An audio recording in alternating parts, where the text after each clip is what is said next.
Hello and welcome back, everyone. Thanks a lot for staying with us so far.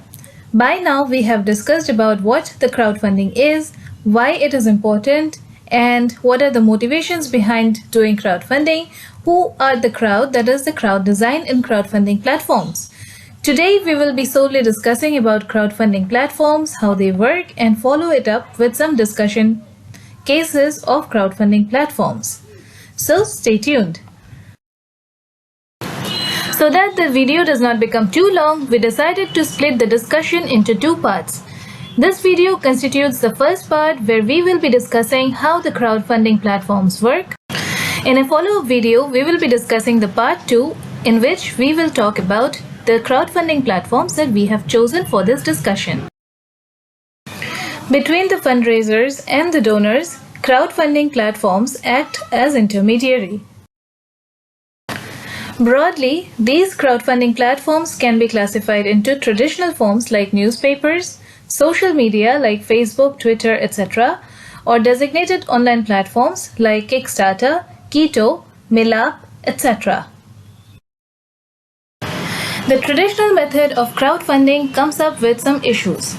First of all, because of the diminishing readership, chances are that the ad that you put up for crowdfunding would have a very low reach. On top of that, for every single ad put up on the paper, there is an associated cost. Imagine that you are putting in the money for seeking donations, and yet, because of the low reach, your ad doesn't attract enough attention at all. On top of that, because of several fake campaigns out there, the trust of the donors on the fundraising campaigns put on paper is usually very low. Because of all these persistent issues, there are some precautionary stuff that you should bear in mind. First of all, as a donor, when you see an ad for fundraising on a newspaper, always make sure to check the registration number of the NGO or the organization.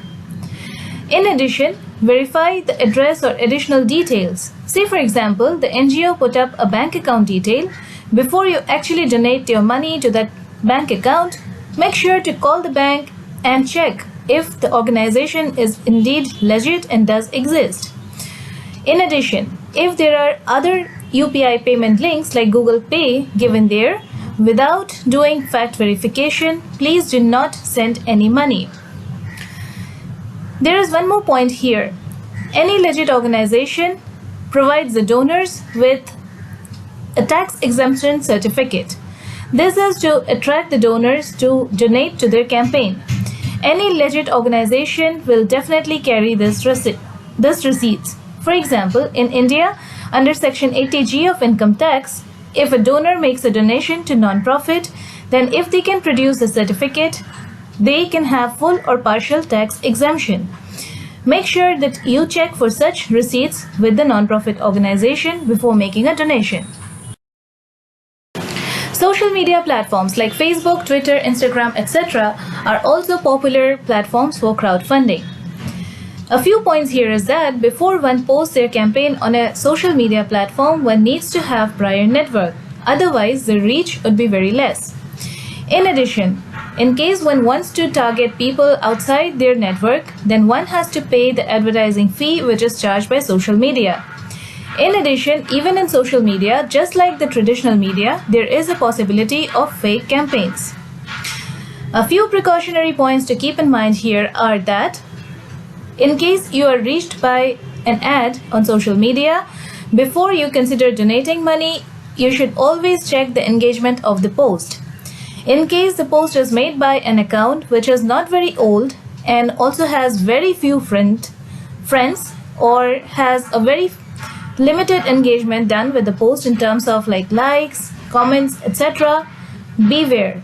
There are high chances that it is posted by a scamster who is there just for the sake of that campaign and not just vanish with your money. Also, in case of campaigns posted by the name of any celebrity or any government official, make sure to check that particular celebrity or the ministry's official social media handle.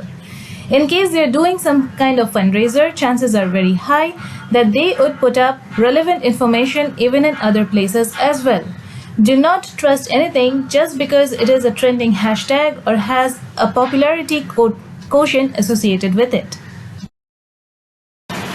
Despite the popularity of social media, now, in case of crowdfunding, the popularity of designated crowdfunding platforms have gone up. The reason is that they are specialized to handle their designated niches. For example, Kickstarter exists for designers who want quality design as a reward. Houses.com is a real estate crowdfunding platform where builders post campaigns to support their sustainable real estate projects. YSeed is an equity-based platform which helps even the individual investor participate in different crowdfunding projects and diversify their portfolio with socially impactful projects. In order for all these different kind of situations, sometimes it is necessary to have several paperwork done which are taken care of by these specialized crowdfunding platforms. They work with regulation bodies, and as a result, they are more trusted for investors to diversify funds compared to social media platforms. Now here we present some important factors associated with crowdfunding platforms. First of all, the model can be all or none or flexible by keeping it all.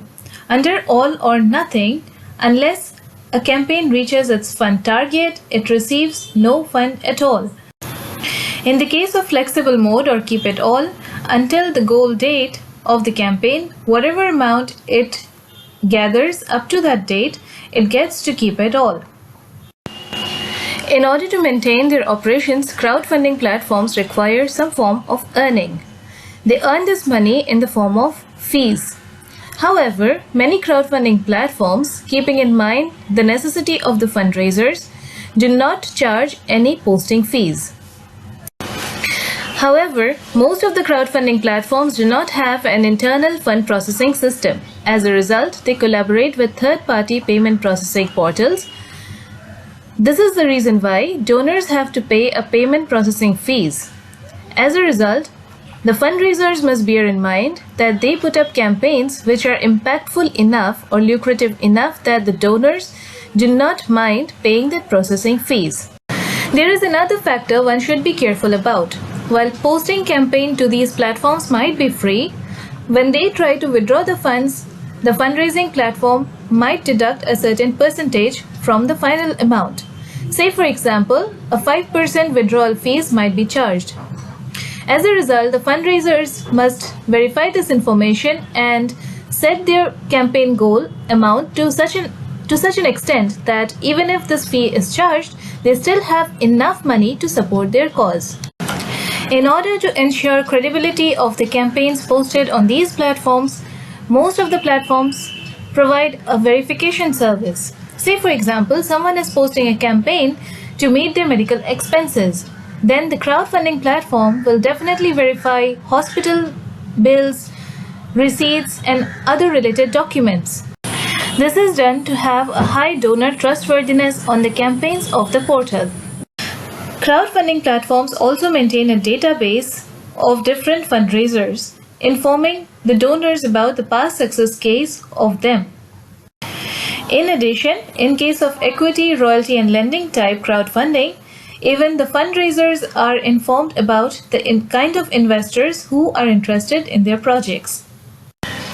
It is found that for new users or even experienced users, sometimes during operations, certain issues might arise.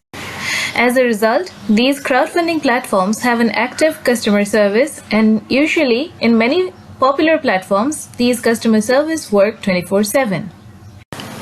In any crowdfunding platform, because of the diverse crowd which comes together, certain phenomena might be observed like freeloading or herding. In case of freeloading, suppose a campaign is about to reach its target, people assume that someone else might donate to that campaign, and as a result, they avoid donating to that campaign and start looking into something else. In case of herding, just because majority of the people are attracted to that particular project, everyone tries to go towards that project, and perhaps in that pursuit, some other beneficial project gets left behind.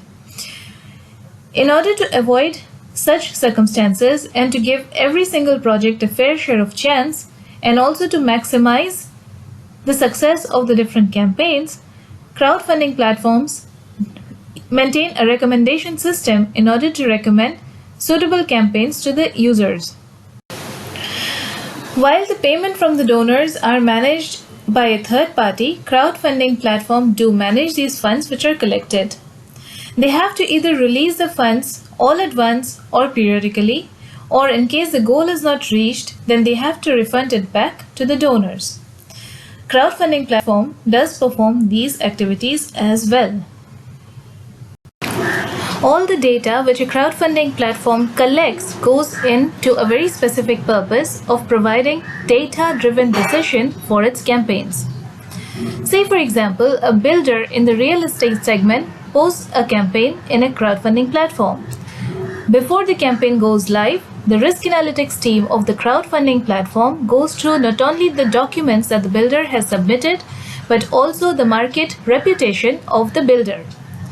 If they find something fishy, then they either ask for verification documents or, in worst cases, suspends the campaign proposal.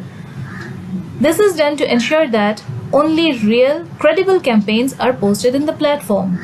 Also, in the case of fundraisers, say for example, if the NGO has a track record of giving a better service and completing the mission for which it has collected the funds, only then does the platforms allow the fundraiser to post a campaign for the NGO. Otherwise, they are rejected. All these measures are taken to protect the donor's interest.